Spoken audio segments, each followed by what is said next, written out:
ছাত্র শিবির সবাই তাদের হেদায়েত নিয়ে এত চিন্তিত কেন? সবাই তাদের হেদায়েত নিয়ে চিন্তিত কেন? এমন কি হতে পারে না যে শিবির হেদায়েতের পথে নেই? আপনার কি মনে কখনো প্রশ্ন এসেছে? আল্লাহ না, এটা তো আপনি আমি তো কেউ বলতে পারি না যে আমি জান্নাতে যাব। ইভেন ইসলামী ছাত্র শিবিরের সাথী সদস্য যে হয় তাদেরকেও এই গ্যারান্টি দেওয়া হয় না।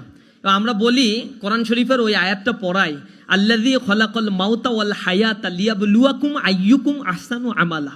তিনি হচ্ছেন সেই সত্তা যিনি জীবন এবং মৃত্যু আর এর সন্ধিক্ষণের এই সময়টি সৃষ্টি করেছেন। এটা এ কারণেই করেছেন আইয়ুকুম আহসানু আমালা, যেন তিনি জেনে নিতে পারেন তোমাদের মধ্যে আমলের দিক থেকে কে উত্তম। একদিন রাসূল করিম সাল্লাল্লাহু আলাইহি সাল্লাম ঘরের ভিতরে তড়িঘড়ি করে ঢুকে পড়লেন। ঢুকে তার কন্যাকে খুঁজছেন, ইয়া ফাতিমা ইয়া ফাতিমা।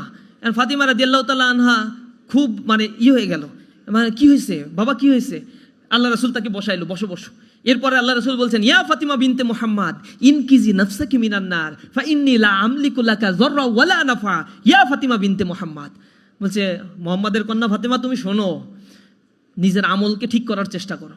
আমি মুহাম্মদ সাল্লাল্লাহু আলাইহি সাল্লামের কন্যা হিসেবে কিয়ামতের ময়দানে তোমার এই যে আমি মাপ পাওয়াই দিব, তোমাকে নিয়ে আমি জান্নাতে চলে যাব, এরকম কোনো চিন্তা করার দরকার নাই। আমি তোমার বিন্দুমাত্র কোনো ক্ষতিও করতে পারবো না, কোনো উপকারও করতে পারবো না। এই কথা বলছেন কে? স্বয়ং আল্লাহর রাসূল বলছেন এই কথা। কাকে বলছেন? তার কলিজার টুকরা সন্তান ফাতিমা রাদিয়াল্লাহু তাআলা আনহাকে। আর আমি কোন সলিমুদ্দি কসিমুদ্দি যে ছাত্র শিবিরই একমাত্র নির্ভেজাল সংগঠন, জান্নাতি সংগঠন, জান্নাতে যাবে, এটা তো বলার কোনো সুযোগই নাই। তবে we are trying hour level best. আমরা আমাদের সর্বোচ্চটুকু দিয়ে একটা ভালো মানুষ হওয়ার জন্য চেষ্টা করি। এবং আপনাদেরকে যতটুকু আমরা বলি, আমাদের বৈঠকে আমরা আরও কঠিন কঠিন কথা বলি। সদস্যদেরকে বলি, যদি ঠিকঠাক মতো চলতে না পারেন, এই সদস্য হওয়ার কারণেই কিন্তু জাহান্নামের প্রথম কাতারে আপনারাই থাকবেন। কারণ জানেন কিন্তু মানেন না। আর যে জানে আর মানে না, তার শাস্তিটা আল্লাহ রাব্বুল আলামিনের কাছে সবচেয়ে ভয়ঙ্কর হবে। সুতরাং তোমরা জানো এবং মানার চেষ্টা করি। এই ব্যাপারে আমরা বারংবার মানুষদেরকে বলার চেষ্টা করি, আমার জনশক্তিদেরকে আমরা বোঝানোর চেষ্টা করি।